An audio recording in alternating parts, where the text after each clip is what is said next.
Hi there. Hello, everyone. It's so nice to see lots of people joining.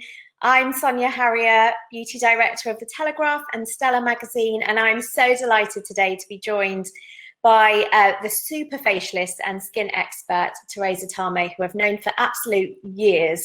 And she is very well placed to answer so many of your brilliant beauty skincare questions. Hi. How are you? I'm really good, thank you. How are you?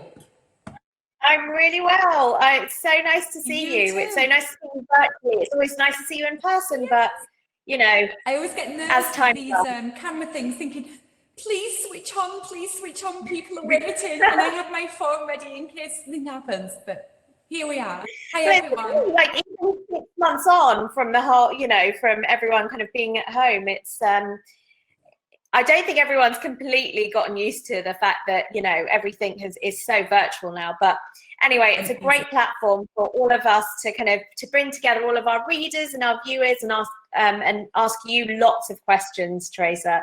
So we've got such a brilliant, yeah, exactly. So Teresa, can you give us a little bit of a history on, you've been a facialist for how long? 23 years. Which is mad. I know, a long time. 23 years, and I absolutely love my job. I've been working all day today, actually, so I'm in the clinic at the moment. I'm in Belgravia, and I finished my clients about half an hour ago. So yeah, I'm still very hands-on. Amazing. And the facials you do are very bespoke, aren't they? You very much sort of treat each client as an individual. I suppose every skin is different, isn't it? I think a lot of client salons would say, it's bespoke, and I'm sure lots of salons do, but we have lots of different facials and we do lots of different things, but we try and keep it down to just 2 facials. So we have non-laser and then laser. So we have like non-advanced and advanced, what we call advanced TT. And in the advance, we basically will speak to the client on what their concerns are and we'll advise what we think that they should do on the day. So we'll talk about pigmentation, thread veins, scarring, acne, all these things. And we just do whatever we want to do with the client's permission, of course, in that time without adding costs on. So it is bespoke, and it's very much about what the client needs, and they get what they need without having to pay extra, which I think is really important. Some people will go to clinics and get nervous that they're adding the microneedling or they're adding the laser, but it's one set price for us, and we just do our thing, which is brilliant to be able to do that and not have to kind of worry about whether the client is wanting to spend a bit more money. So I know I explained that a little bit too much, but that's the big things.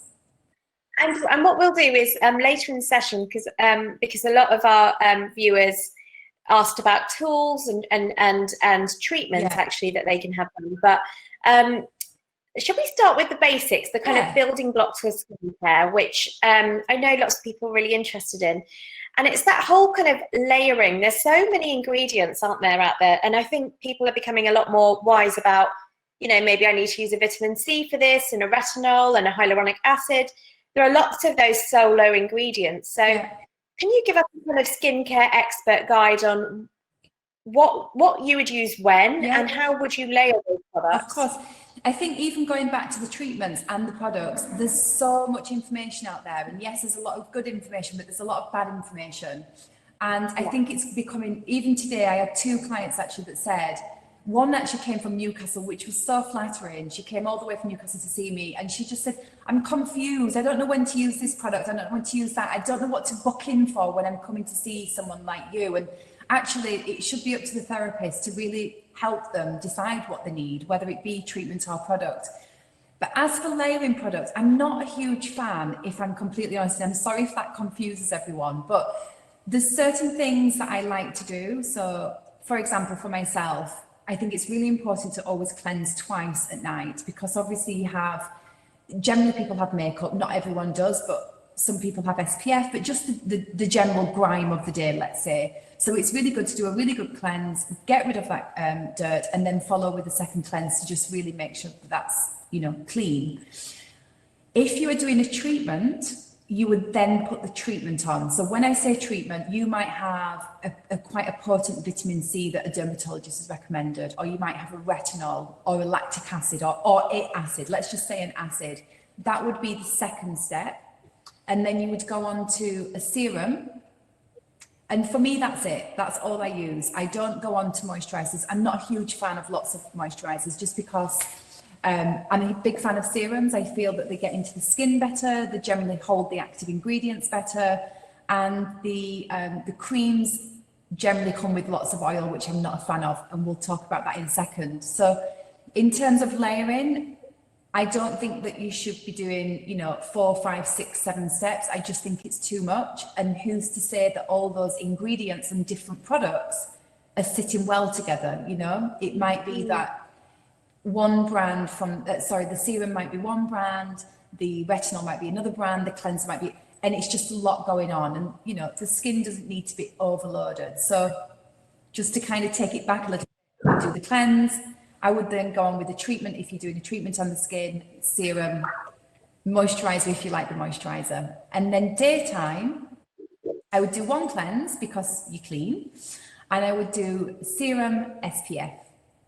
And that's it. So the SPF would generally have a nice moisturizer with it. And the serum is where I use my actives. So I like products that have all the actives that I personally like. So for example, a NEOSTRATA, there's lots of products from NEOSTRATA that have lots of the actives that I want in my skin. And I think that's a kind of nice, easy explanation of products. But in terms of layering, it can get a bit much, I think.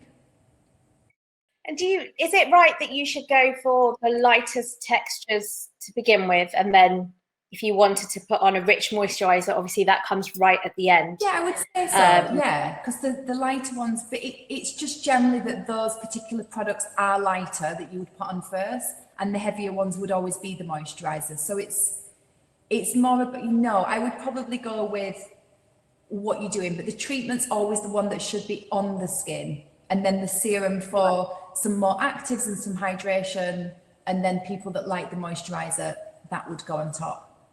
I hope that's not too confusing. No, that sounds great. So Jacqueline's just asked, could adding a moisturizer be the reason why foundation rolls off? It could be with the SPF, if you're using SPF, Jacqueline. It depends what moisturizer, yeah. That's a really good point. That's just a typical example of things just not working together. So someone who's done a skincare line like myself, I've worked with an amazing formulator, and she's the scientist, she's the expert, the biochemist that will say these ingredients work with these ingredients. But that's not to say all these products that people are using on the skin are working together, So that's my opinion. Well, it's great that it's nice to hear someone advocate a much more kind of simple, edited skincare routine. Yeah. Because there are so many ingredients out there that sometimes it can be slightly overwhelming. A bit quite overwhelming. So SPF every single morning? I never ever leave the house without SPF, and that's purely because one, I feel that that's good for my skin and it's what really ages the skin, but I'm just in the habit. It's about a habit, I don't even think about it anymore. I just put the SPF on, it has a tint, and I don't use makeup anymore, so it really works for me. And do you feel like SPF can kind of help to future-proof your skin? Definitely.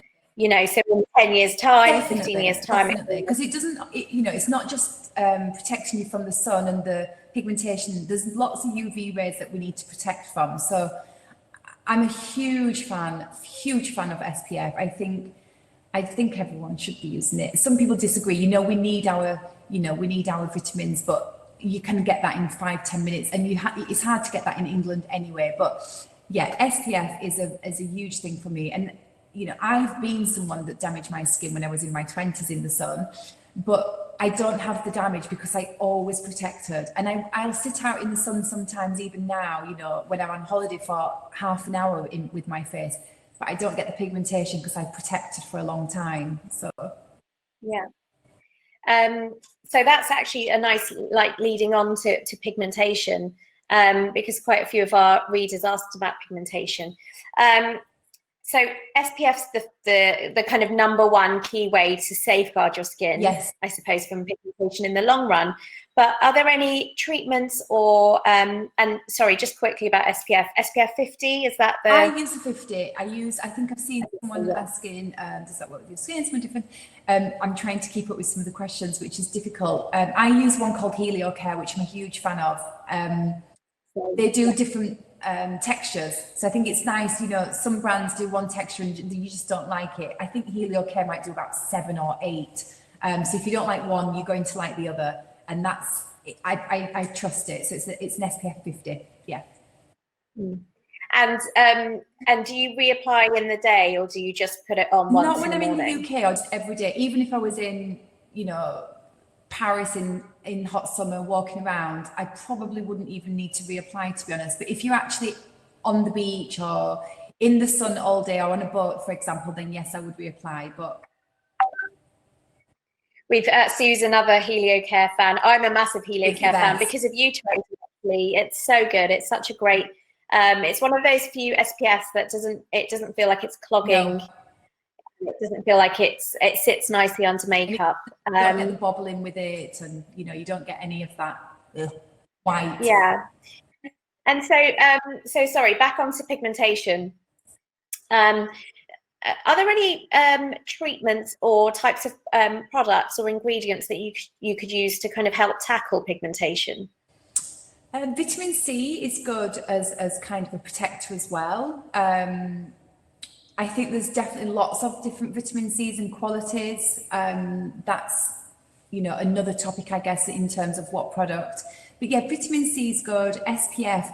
I would also recommend, if you are going on holiday and you do, you know, some people just like to get a tan, and I like to get a little bit of a glow in my skin, and I do have a little bit from summer, but I don't purposely put my face directly in the sun for more than 20 minutes, half an hour, you know. So I would always say, just if you are going to be a sunbather, just maybe protect, you know, the important areas, which is, of course, everywhere is important, but the real delicate areas is the face and the neck, and obviously the chest area, which is much thinner skin as well. And that's a real typical area to damage and very difficult to repair. You know, I do this all day, every day. So this is quite an area to protect even more, actually, and the hands. But yeah, just don't purposely sunbathe for too long if you're on holiday. But yeah. And what would you do? Yeah, what would you do as a facialist in clinic to help lessen the look of pigmentation? So what would be your sort of typical treatment plan? We'd use we could use mild peels and have the client on some topicals like retinol. But in treatment, I would say the most popular thing we do would be the laser, so the IPL. We do it very gently, and I say very gently because people want quick results. If you have lots of pigmentation marks and you go to see a doctor, whoever it may be, you know, they'll give you that blast of laser, get that off the skin. It's going to go really dark. It's going to come off. It's quite harsh, and I'm a big fan of just little and often going back to the layering as well. Sometimes less is more. Quality, get the quality product. And I keep going off onto different subjects, but for the laser, I would say anyone who's going to have any laser, just take your time with it. Just gently bring the pigment up with the laser to the surface and go for a few sessions rather than blasting it off the skin, which some people do. So kind of gently, and you get fantastic results. Clients just have to be aware that the damage is there. It is likely to come back in the sun, and we just maintain it in winter. That's really great advice. I mean, I love the gentle approach, because I feel like actually in this climate, and I think with a lot of social media, it's quite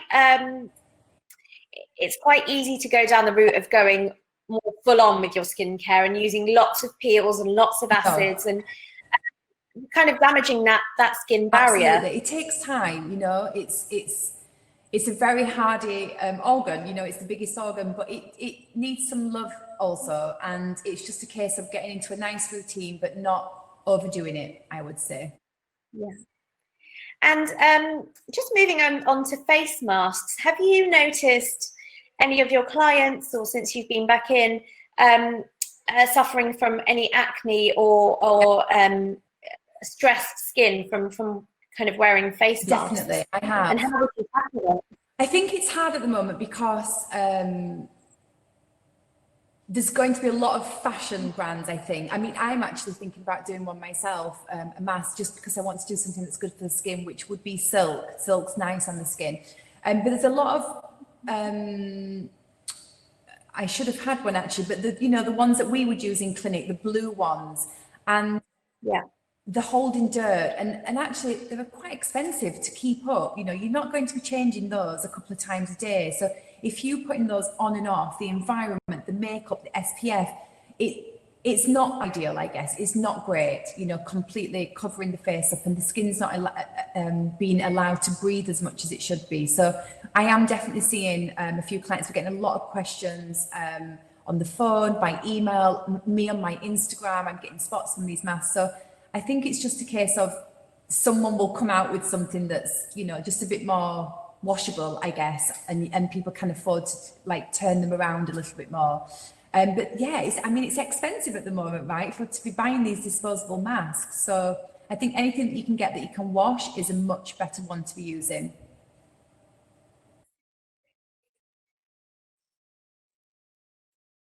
I'd say, yeah, silk. So the whole trend with the silk pillowcases because it's softer on the skin. I definitely agree with that. Yeah. And in terms of adult acne, do you feel like that's almost become, having a bit of a resurgence for women in their sort of 40s, 50s, and 60s, or problematic skin? I've not seen it as yet, and I have to admit we've only been open a few more weeks, so I've not really seen anybody particularly with an adult, but I'm sure that people are just having a bit more congestion around that area actually because of the on and off. Yeah. Amazing. So with we've had a few questions about vitamin C. Actually, it seems to be quite a it's a big topic for everyone. I just want to let everyone know, actually, one of our Stellar Smart Beauty Award products was the Elizabeth Arden Ceramide Capsules Vitamin C. Nice. Product, yeah, which is great. But what's your personal favorite? Because we've been asked a couple of questions about your, what do you actually use, Teresa? What would you recommend? So I like, going back to the not wanting to layer and have too many products, I like NEOSTRATA because there's 3 different serums I use and I kind of swap between them. The one I'm using at the moment is called Tritherapy.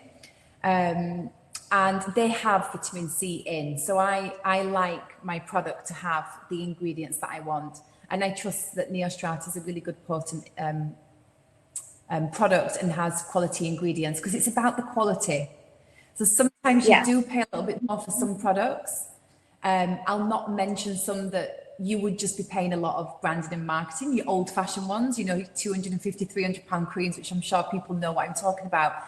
I wouldn't be spending that on them, but there are brands that are doing, the 100, 200 mark, and they've got quality ingredients. There's also some that's not got quality ingredients. It's a big rabbit hole, I'm working on the serum myself actually, and you can buy so many vitamin C's, but you can buy very good quality vitamin C. So it's about trusting the brand and trusting the expert that's probably spent, a good amount of money on that actual ingredient and product. So yeah, going back to the vitamin C, I like NEOSTRATA. There's 3 different ones. There's Tritherapy, Antioxidant, and then there's one called Skin Collagen Booster. So I'm a fan of those 3. I kind of switch. I like to switch my skincare a little bit so that the skin doesn't get used to it too much. Amazing. Yeah. And just moving on to menopausal skin, we've had quite a few questions from our viewers on the topic. Do you follow a different skincare approach to menopausal skin? Because obviously hot flushes and, hormonal skin, does it need to be treated differently, do you feel? It depends. So someone who has hot flushes and they really have hot flushes, then we wouldn't be doing things with too much heat. So for example, radio frequency. But today, for example, I had a woman, actually, she was just talking a couple of hours ago about how her skin changed and the collagen loss inner skin and dullness since menopause, but there was nothing that made me do anything different. She needed some pigmentation. She needed a few capillaries done around her nose.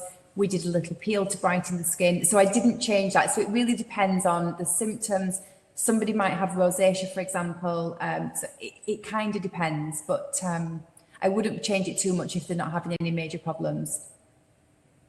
And in treatment, what treatments would you recommend for rosacea, redness, broken capillaries, that sort of thing? Rosacea you have to be very careful with, but what a lot of people suffer with when they have rosacea and they don't have the acne rosacea. So when people get that real bumpiness, that's the acne rosacea. Yeah. And it can be a spot, but it can just be lumps. So anyone who suffers will know what I mean. If they don't have that, they tend to have a lot of broken capillaries, and I can actually treat the broken capillaries surrounding the rosacea. So overall, it will look less red and just a little bit, better. But you do have to be careful. I'd be careful with actives. I'd be careful with certain retinols. But you really need to be calming the skin down and, not too much heat. Certain foods can trigger. I think that's really important to look at foods that trigger rosacea and bring heat, I guess, to the body, to the skin. Yeah.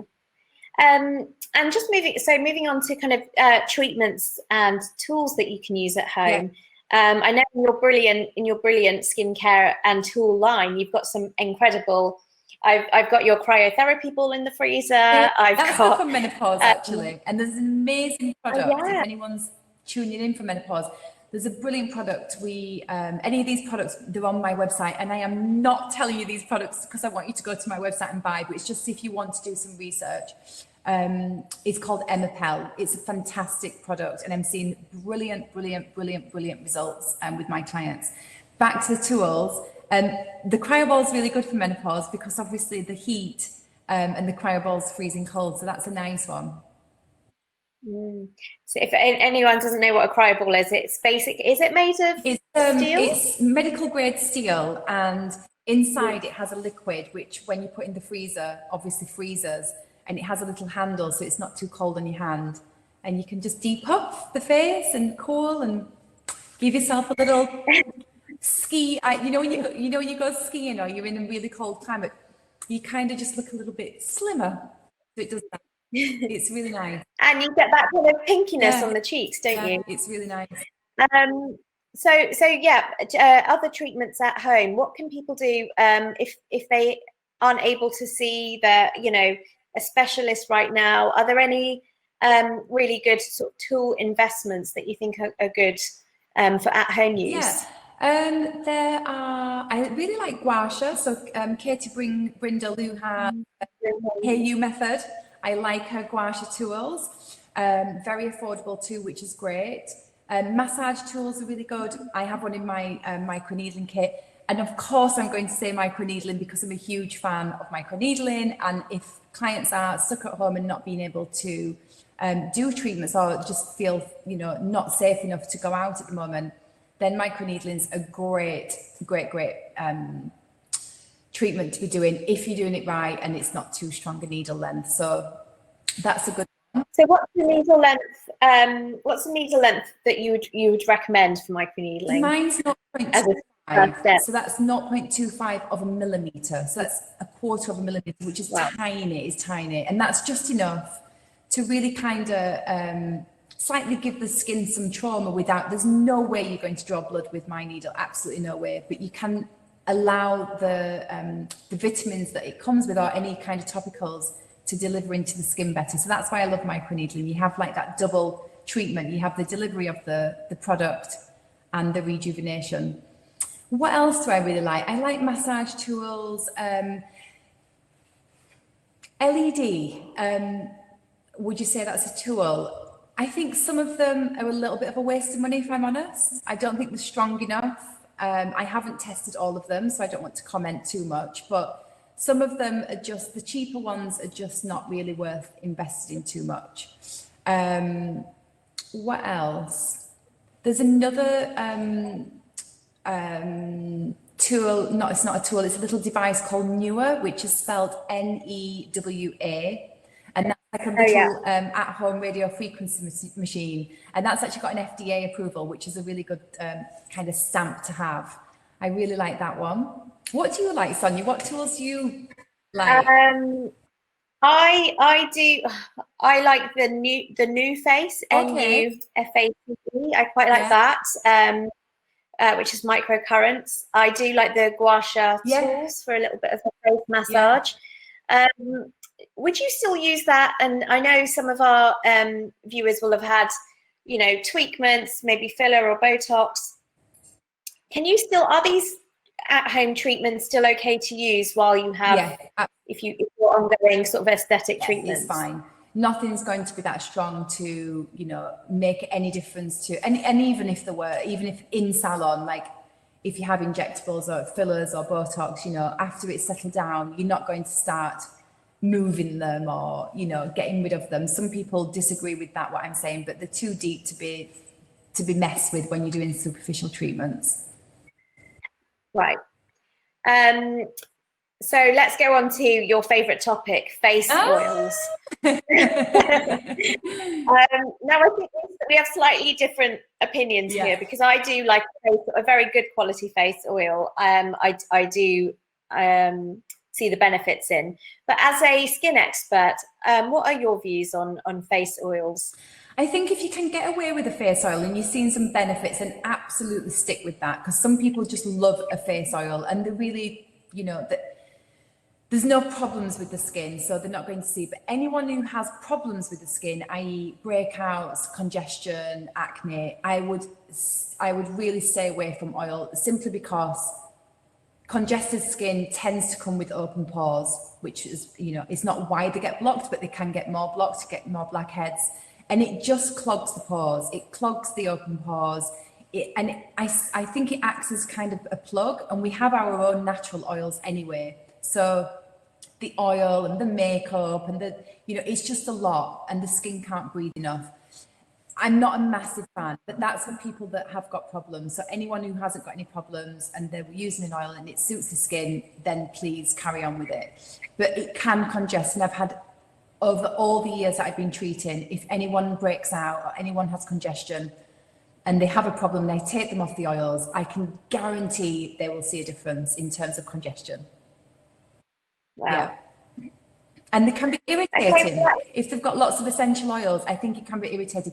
Another thing, actually, rosacea clients, no essential oils for rosacea clients. It will definitely irritate the skin. Right. I think that's the real misconception, that oils are very natural and organic, and actually they'll be really safe for the skin, but they can be quite irritating, can't they? You know, there's certain oils, you know, you're not going to put them on your skin. Now, obviously they're going to be in an oil, they're going to be, you know, in theory watered down, but yeah, they can be quite harsh. And then you say, well, why would you put an acid on the face? So it kind of, you know, you can go on confusing people, I guess. But the main reason is because it can clog the pores. Yeah. And so just on the topic of clogged pores, and sort of large open pores, that seems to be a real issue with you know, it seems to be one of the issues with problematic skin, especially if you perhaps had acne in the past and you're still suffering with open or enlarged looking pores now. What would you usually recommend for that, as a either topical treatment or in clinic treatment? If you're talking about a topical, retinol can be fantastic for that, in helping to, you can't really shrink the pores very much, but you can make a difference to the pores. It depends on what people's expectations are. Some people just have enlarged pores and they've had them forever. I feel most of my clients, in fact, really this much, 90% of my clients will say, I want to do something about my open pores. And actually they haven't got them.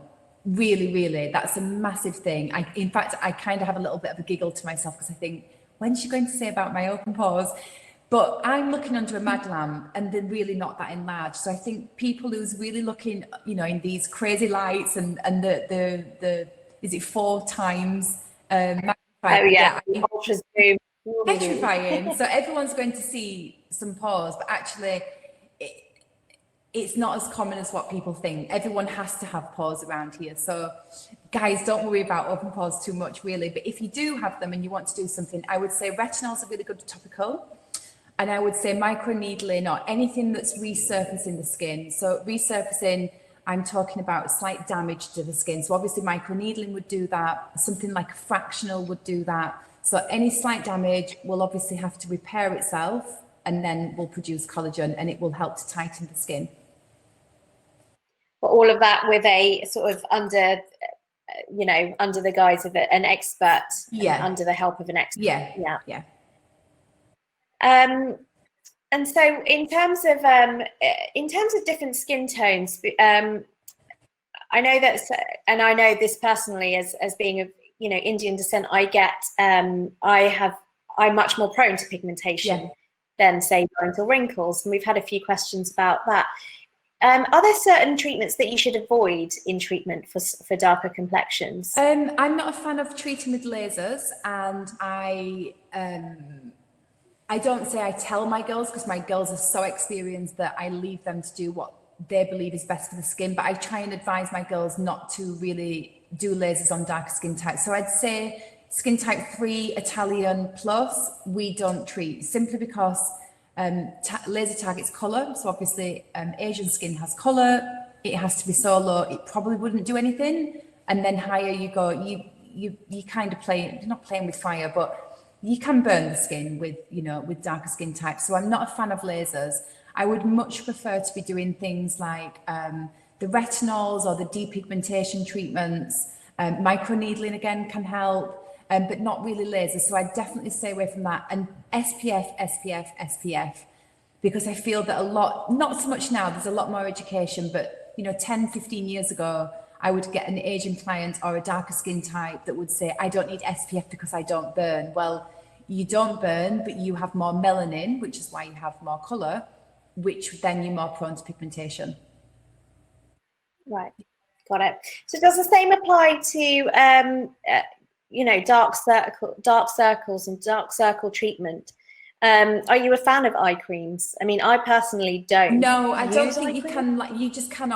You cannot get rid of dark circles with an eye cream. That is a fact. You just cannot. So I would say don't be wasting money on. Maybe you can get some highlighters, but you cannot get rid of dark circles. It's down to hereditary, especially Asian skin types would have dark circles. It's down to sleep, lifestyle, diet, kidneys even. You can go liver, sorry, not kidneys. Well, kidneys, I guess, too. So it's all about the inside, or whether you're just prone to. You can also appear to have darker circles if you have more of a hollowness here, which is where people have fillers, and fantastic results I see with that. Again, you have to be super careful. But creams, no, it's not going to work, sadly. And I know this from speaking to you a lot, you really advocate the fact that, you shouldn't ever miss out this area. The neck, the decolletage is very much part of your skincare routine. How important is it to make sure that this area is still protected, and would you still use the same active skincare on your face as you would your neck? Absolutely, yeah. So I would say that this is more of an area. I'm sorry everyone if it's quite dark in here. It's actually got quite dark outside. It's only September and it's dark. So this area here is much thinner skin. So it's going to age quicker, it's going to wrinkle quicker. And he is very thin. It's very, very thin. It's very delicate. And that's why you see a lot of sun damage here. If you were to expose this as much as you would your face, for example, but we tend to wear t-shirts and jumpers. And if this was exposed the same amount of time, I would say that this is something that you need to take care of more than your face, because the face is thicker skin, but our faces are exposed more. So let's not listen to that part. We do need to take care of our face, but definitely here and here is super, super, super important, because it's going to wrinkle and get age spots and capillaries and all those nasty little blemishes we get when we get older.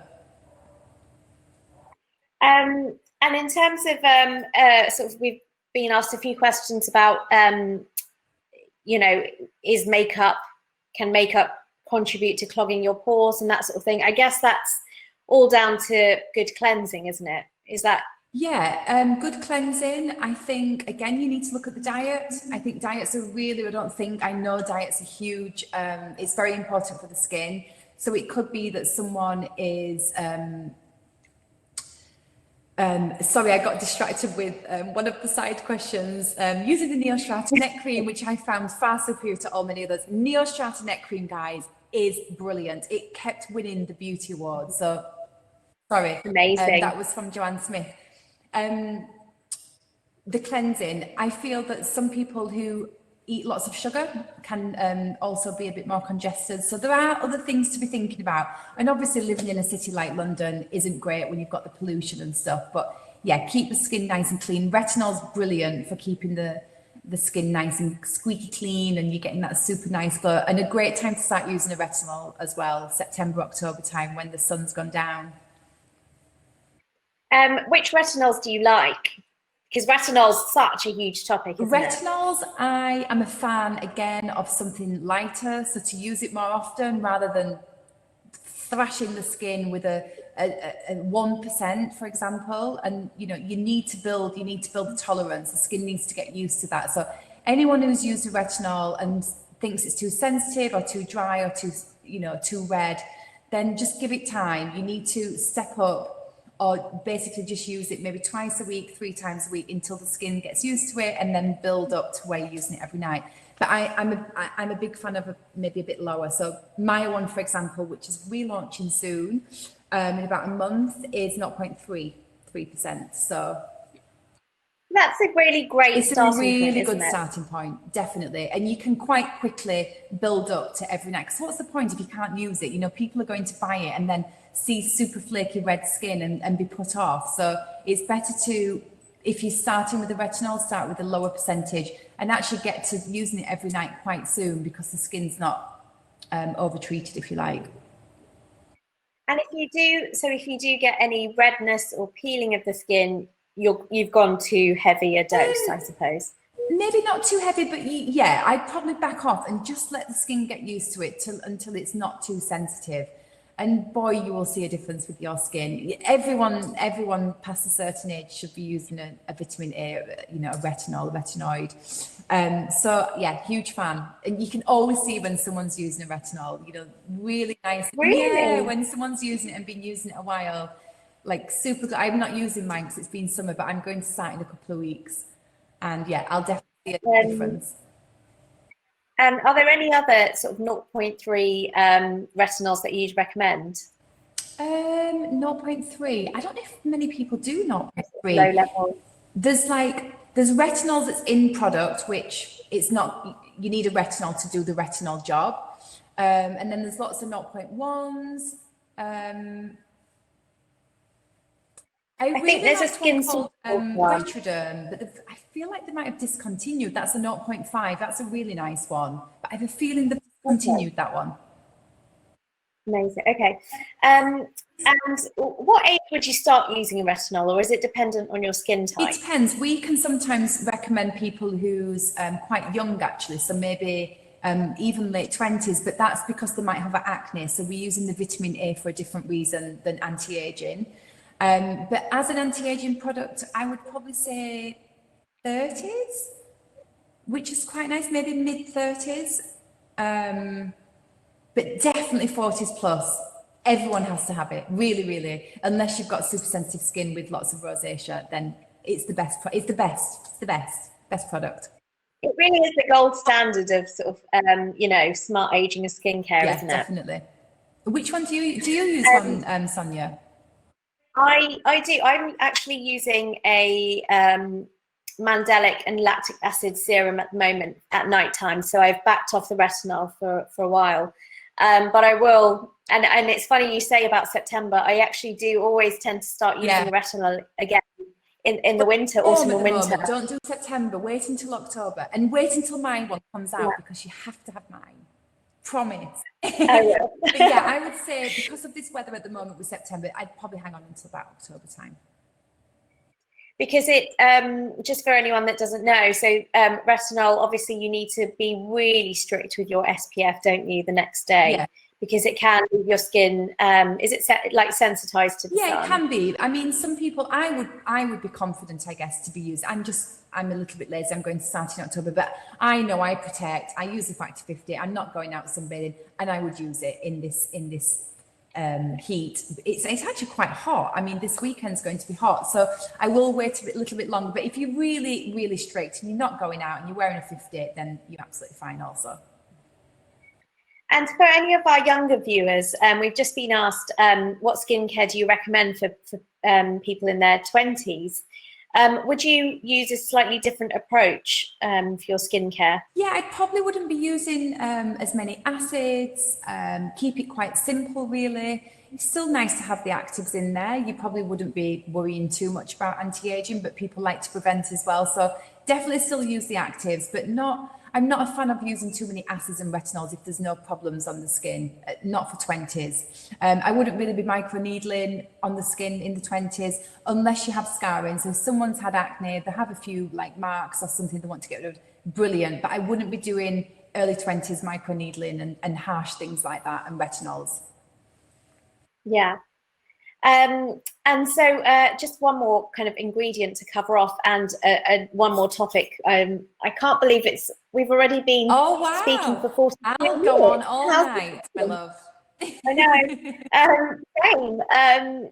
But we've been asked a few questions about kind of dry skin and dehydrated skin, and is hyaluronic acid, is that the gold standard of a type of ingredient you should be using if you're suffering from dehydrated or dry skin? Yeah, hyaluronic acid is a great ingredient, and obviously most people know now that we actually have our own hyaluronic acid, but as we age, like everything else, it depletes and it gets less. So brilliant product. I like things like glycerin, so you could look for glycerin that's in products.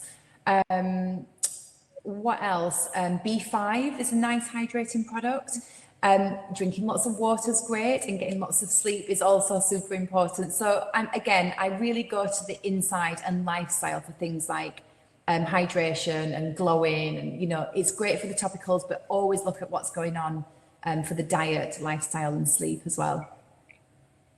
And the same, I suppose, applies to slightly more problematic skin. If you have acne or rosacea, as you were saying earlier, it's kind of, I guess it's a bit more of a 360 approach, isn't it, to tackling why you're getting that issue in the first place. Yeah, and a lot of skin issues do tend to come from the inside, whether it be stress or diet or, different things. Hormones obviously has a huge impact. So whether it's menopause, it can trigger so many things, acne, obviously. So it tends to come from the inside. So it's always worth checking things out. Yeah, amazing. Okay, I'm just going to see if we've got any final questions. There's been so many questions. It's been brilliant. I do remember one earlier on, just about if you do have fillers, can you still have laser treatments? Yes, for sure. Yeah. You wouldn't be having them on the same day unless you have them before. So you can have them before, and then actually Dr. Wasim, who works here, he saw one of my patients today, so I would see her before. But yeah, as long as you've left it a few days, it's absolutely fine to have lasers and injectables. Amazing. Great. Well, I think we've got through all the questions, Teresa. Thank you so much for your time. No, thank you so much for having me, and thanks everyone who's I'm looking at the questions, like the people there, but I'm seeing names. So thank you everyone who has subscribed. It's very flattering to have so many questions, and yeah, I mean, maybe we can answer some more somewhere at some point, right?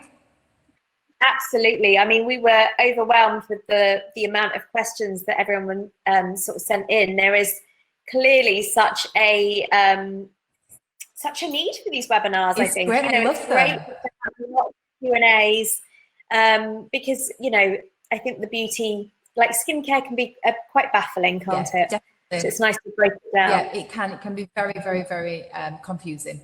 So hopefully it's helped. Yeah. Yes. Everyone's saying they want more. I think we can arrange that. Yeah.